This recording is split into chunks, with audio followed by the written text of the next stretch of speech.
এক তরুণীর সঙ্গে সাতক্ষীরা ৪ আসনের জামায়াত এমপি গাজী নজরুল ইসলামের ভিডিও সামাজিক মাধ্যমে ছড়িয়ে পড়লে রাজনৈতিক অঙ্গনে ওঠে সমালোচনার ঝড়।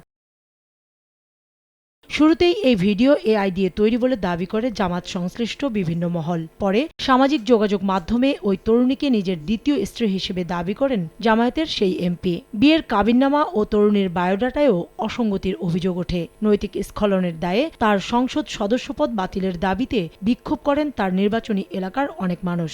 নৈতিক স্খলনের প্রমাণ মেলায় বুধবার গাজী নজরুল ইসলামকে দল থেকে বহিষ্কার করে জামায়াত। দল থেকে বহিষ্কারের পর গাজী নজরুল ইসলাম এমপি পদ হারাবেন কিনা এমন প্রশ্নের জবাব দেন নির্বাচন কমিশনার আব্দুর রহমানেল মাসুদ। বলেন, দণ্ডপ্রাপ্ত আসামি হলেই কেবল সরাসরি ব্যবস্থা নিতে পারে ইসি। যে জামাত ইসলামের চিঠির ভিত্তিতে এ বিষয়ে নির্বাচন কমিশনের কিছু করণীয় নাই। নৈতিক স্খলনজনিত একটা বিষয়, এটার জন্য সে তাকে সরাসরি উনি নির্বাচনে অযোগ্য হবেন না। মরাল টার্পিচুটের জন্য যদি কেউ শাস্তিপ্রাপ্ত হন তাহলে তিনি বাড়িত হবেন।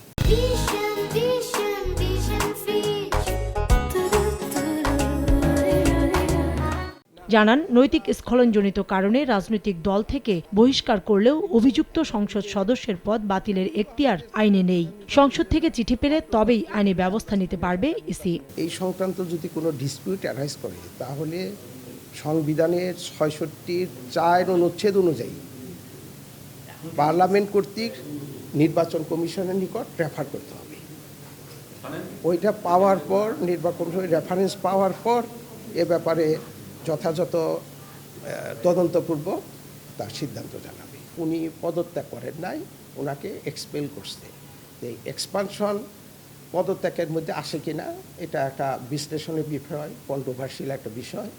যদি এই ধরনের কিছু আমাদের কাছে আসে তাহলে তখন আমরা এটার উপর আমাদের নির্বাচন কমিশন তার সিদ্ধান্ত জানাবে। এদিকে গাজী নজরুল ইসলামকে দল থেকে বহিষ্কারের তথ্য চিঠির মাধ্যমে ইসিকে জানিয়েছে জামায়াতে ইসলামী।